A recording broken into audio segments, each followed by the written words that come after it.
जिल्ह्यात माजी खासदार खुशालचंद्र बोबचे आणि त्यांचे पुत्र रविकांत बोबचे यांनी शरद पवार गटात प्रवेश केला होता आणि आज पुन्हा गोंदिया जिल्ह्यातील अनेक राष्ट्रवादी आणि इतर पक्षांच्या कार्यकर्त्यांनी मोठ्या प्रमाणात शरद पवार गटाच्या राष्ट्रवादी काँग्रेसवर विश्वास ठेवून देवरी येथील राष्ट्रवादीच्या सभेत आज पक्षप्रवेश केला आहे। आम्ही शरद पवार साहेबांच्या सोबत असल्याचे सांगून अनेक कार्यकर्त्यांनी देवरी तालुक्यामध्ये प्रवेश केला। यामुळे येणाऱ्या दिवसांत शरद पवार गटाच्या राष्ट्रवादी काँग्रेसला चांगले दिवस येऊन प्रफुल्ल पटेल यांना मोठा हादरा बसण्याची शक्यता नाकारता येत नाही आणि काही दिवसांतच अजून हादरे बसण्याची शक्यता राजकीय वर्तुळात दिसून येत आहे। यामुळे आता येणाऱ्या दिवसांत प्रफुल्ल पटेल गटाला अजून किती हादरे बसतात हे पाहणं आता महत्त्वाचे ठरणार आहे। आढ़ावा बैठक के रूप में ली गई और एक महीने के अंदर पिछले बार जैसे मैंने पिछली मीटिंग में बताया था कि हम ये 15 से 20 दिनों के अंदर में आदरणीय शरद पवार साहब का इस गोंदिया जिले में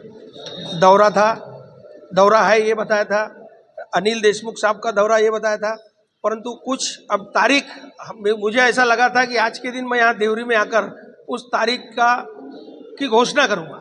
खुशाल बोबचे जी और उनके पुत्र सहित वो राष्ट्रवादी कांग्रेस पार्टी में शामिल हुए हैं। और भी दो लोग गोंदिया और भंडारा जिले के जो प्रमुख लोग हैं, जिन्होंने गोंदिया और भंडारा जिले का काफ़ी वर्षों से नेतृत्व किया है, विधानसभा में नेतृत्व किया है, अन्य जगह पे नेतृत्व किया है, ऐसे लोग 2-4-5 दिन के अंदर में फिर से राष्ट्रवादी कांग्रेस पार्टी में उनका प्रवेश है। तो इसकी तारीख हम सब लोग बैठकर बहुत ही जल्द घोषित करने वाले हैं। पवार साहब का यहाँ पर दौरा निश्चित है। जहाँ जहाँ पर भी पवार साहब के बहुत नज़दीक में रहने वाला विश्वास पात्र आदमी अगर कहीं ऐसा हुआ है और जो पब्लिक के अंदर में एक असमंजस, एक अलग भ्रम फैलाने का काम जो किया गया था अजीत पवार गुट के तरफ से, उस भ्रम को दूर करके आज भी राष्ट्रवादी कांग्रेस पार्टी आदरणीय शरद पवार साहब के नेतृत्व में काम कर रही है और पूरी संगठित होकर काम कर रही है।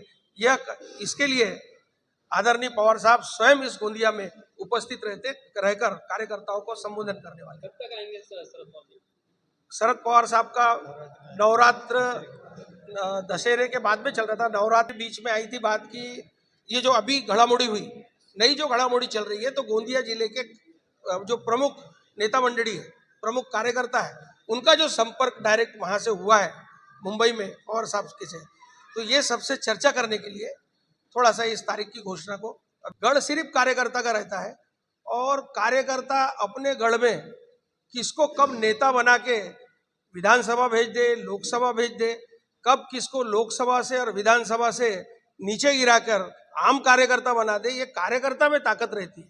किसी नेता में नेता का गढ़ नहीं रहता, गढ़ हमेशा कार्यकर्ता का रहता है और कार्यकर्ता नेता की विश्वसनीयता को देखकर, नेता के काम को देखकर, नेता के जमीनी हकीकत को देखकर वो समय समय पर अपना निर्णय लेते रहता है, जिससे असर हमेशा नेता पे होता है। नेता बदलता है, कार्यकर्ता कभी नहीं बदलता। उनका दौरा कैंसिल नहीं हुआ है। आप देख रहे होंगे कि अपना जो आढ़ावा बैठक की पूरी जानकारी है ये अपने नेताओं को, आदरणीय अनिल देशमुख साहब को, आदरणीय जयंत पाटिल साहब को, रोहित पवार साहब को ये भेजूंगा और इस दौरे की तारीख बहुत ही जल्द तय होकर आपके सामने ये प्रश्न का जवाब देने के लिए आदरणीय अनिल देशमुख साहब रहेंगे, सम्माननीय रोहित पवार साहब रहेंगे। प्रतिनिधि मुकेश खरोले, NTV न्यूज मराठी, गोंदिया।